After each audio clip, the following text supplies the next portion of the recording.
Hello guys, আসসালামু আলাইকুম। আশা করি আপনারা হয়তো সবাই ভালো আছেন এবং আল্লাহর রহমতে আমি অনেক ভালো আছি। তো আজকে এসেছে আবার একটা নতুন ভিডিও নিয়ে। ভিডিওটা হচ্ছে দুঃখজনক। কিছুদিন হয়তো আপনারা আমার ভিডিওগুলো দেখছেন, কী কারণে আমার কবুতর বাচ্চাগুলো প্রায় মারাই যাচ্ছে। তো এই যে গাইজ, লাল যে জোড়াগুলো ছিল, লালুগুলো, লাল যেগুলো সুন্দরীগুলো ছিল, ওরা হচ্ছে আবার দুজনে নেস্টিংয়ের জন্য প্রস্তুতি নিচ্ছে, কেননা আবার তারা ডিম দিবে। কি জানি না গাইস, বাচ্চাগুলো সুন্দর করে ফুটছে এবং তাদের মাগুলো সুন্দর করে তাও দিচ্ছে এবং ভালো করে ফিডিংও করাচ্ছে, তবুও বাচ্চাগুলো টিকছে না, মারা যাচ্ছে। নিশ্চয়ই কোনো কারণ হয়তো, আর এটা হয়তো আল্লাহর পরীক্ষা হতে পারে, কেননা যে কোনো কাজের মাধ্যমে পরীক্ষা আল্লাহ নিতেও পারে। এর জন্য হচ্ছে আমি মনে অপেক্ষা করেছি, আমার মনে কোনো দুঃখও নিই না। হয়তো ইনশাল্লাহ আল্লাহর রহমতে আল্লাহ হয়তো কোনো আমার হয়তো কোনো কিছু পরীক্ষাও নিতে পারে যে বাচ্চাগুলো মারা যাচ্ছে কী কারণ। হয়তো এই জন্য কবুতর পালন ছেড়ে দেবো তা নয়, কিন্তু মনটা একটু অনেক খারাপ, আবার কিছু করারও নেই। তো হচ্ছে আমার কবুতরগুলোর বাচ্চাগুলো, দুটো বাচ্চা কিউট কিউট দুটো বাচ্চা ফুটেছিল এবং প্রায় আজ 4 দিন হবে, মনে হয় 4-5 দিন হবে। আমি আপনাদের ভিডিওতে দেখাতে চাইনি, কেননা হচ্ছে হয়তো ভাবছি বেঁচে থাকবে কি থাকবে না। তো তারা বেঁচে নেই, ওই জন্য আমি আপনাদেরকে ভিডিওতে দেখাইনি। আর গাইস, এই যে আমার হচ্ছে টুসি এবং ইরা, ওরাও দুজনের ডিমে বসে আছে। ওরাও যদিও বাচ্চা তুলে বা তাহলে হয়তো ওদের বাচ্চাগুলো মারা যাবে, কিন্তু তুলবে কি তুলবে না আমি বলতে পারবো না। আর এই বেচারা যে দেশি নটটা ছিল, কেউ দেখতেই পারে না, একদম সবাইয়ের উপর পুরাই অ্যাটাক এবং আক্রমণ করছে। এ বলছে আমি কোন মহাজালা এবং কোন কোথায় এসে ফেঁসে গেলাম, এরকম অবস্থা। তো আমার যে দেশি কবুতরগুলো ছিল ওগুলোর বাচ্চাগুলোও মারা গেছে। তো এই জন্য আমি ওখানে ভিডিওতে দেখাইনি। আর এর জন্য কিছু ভাই হাসছে, সেটা হচ্ছে তোমাদের ব্যক্তিগত ব্যাপার। আর হয়তো আল্লাহর রহমতে ইনশাল্লাহ আল্লাহ আমার যদি পরীক্ষা করে, অবশ্যই প্রথমে হচ্ছে প্রথমে কষ্ট না করলে হয়তো ভালো কিছু পাওয়া যায় না, এরকম অবস্থা।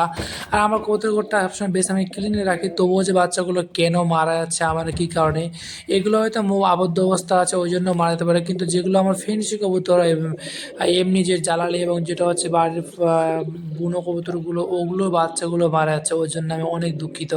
আর গাইস, টুসু খালে বারবার ডাকছে, আর যেটা আমার লালু নরসিংহের লাল, ও বারবার ডাকতেছে।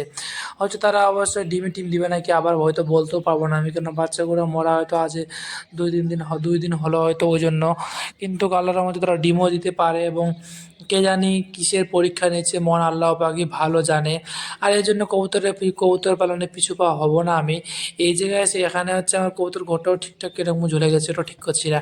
আর যে দেশি মাদিটা আছে, ও বেচারা শুধু খালি হচ্ছে কীভাবে বাইরে একাই ছোটাছুটি করছে, ওরও ডিমগুলো হচ্ছে ভেঙে গেছিলো। এই জন্য হচ্ছে কারোর মতো না যে কার না ভেঙে পড়বে, এরকম কিছু না। আর এটা হচ্ছে আমার হচ্ছে সেই বাইরের কবুতরগুলো, ছোটো কবুতরের বাচ্চা, এর আগে যেটা ভিডিওতে দেখাছিলাম, ওর বাবা হচ্ছে এটা। এই যে দেখুন, এই যে এই বেচারা শুধু পাশে আসছে খাওয়ার জন্য, আর এতটাকে খিদে পেয়েছে, মনে হয় প্রচণ্ড খিদে পেয়েছে, ওই জন্য শুধু পাশে আসছে খাওয়ার জন্য, দেখুন এই যে। আর বেশ এটাও দেখতে অনেক কিউট, একটা গলা টাইপের, যেরকম গলা কবুতর হয় ওরকম গলা কবুতরের মতো একটা দেখতে, আর পাগুলো বেশ কিউট কিউট লাল লাল। কবুতরের প্রতি এত যে ভালোবাসা আমার হয় এবং জন্মাবে বলে আমি ভাবতেও পারিনি। অত্যন্ত কবুতরের প্রতি একটা মায়া এবং ভালোবাসা আমার জমে গেছে। এই জন্য কবুতরের বাচ্চাগুলো মরা সত্ত্বেও আমি তাদেরকে ছাড়তেও পারছি না, তাদেরকে ভুলতেও পারছি না। হয়তো ভাবছিলাম কবুতরের পালন বাদ দিয়ে দিব, কিন্তু না, ভেঙে পড়লে চলবে না। ইনশাআল্লাহ একদিন সফলতা অবশ্যই অর্জন হবে। আর আমার যেটা মনের মধ্যে যে ইচ্ছা ছিল, ইচ্ছাটা আমি প্রকাশ করতেছি না, ওটা হচ্ছে ইনশাআল্লাহ হলে অবশ্যই প্রকাশ করব। তো এই যে এই কবুতরটা কীভাবে মিটমিট করে তাকাচ্ছে, তাদের জলের বাটি এবং খাওয়ার সম্পূর্ণ পরিষ্কার ফ্রেশ সবসময় রাখি আমি। তবুও যে কী কারণ, কী যে হয়েছে, কোনো ভাইরাস না কোনো কিছুতে মারা যাচ্ছে, আল্লাহ পাখি ভালো জানে।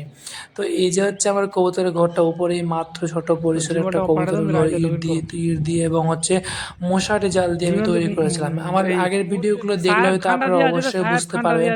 আর কবুতর পালন করলে যেই কবুতরের প্রতি একবার আসক্ত হয়ে পড়বে, সে ছাড়তে পারবে না, কেন কবুতর এত এত একটা ভালোবাসার জিনিস, ভালোবাসা মানে খুব ভালোবাসায় যে তারা হচ্ছে এই বেচারা ভিতরে ঢোকার জন্য ছটফট করছে। ভিতরে হচ্ছে ভালো ভালো খাবার আছে, ওই জন্য হয়তো এদের বাইরে ভালো ভালো খাবার দিতাম, কিন্তু খাওয়া দিই না কিছুদিন ধরে। ওরা হচ্ছে বাইরে থেকে নিজে নিজে কুটে কুটে খায়, আর ভিতরে গুলো তো খাওয়া দিতেই লাগবে।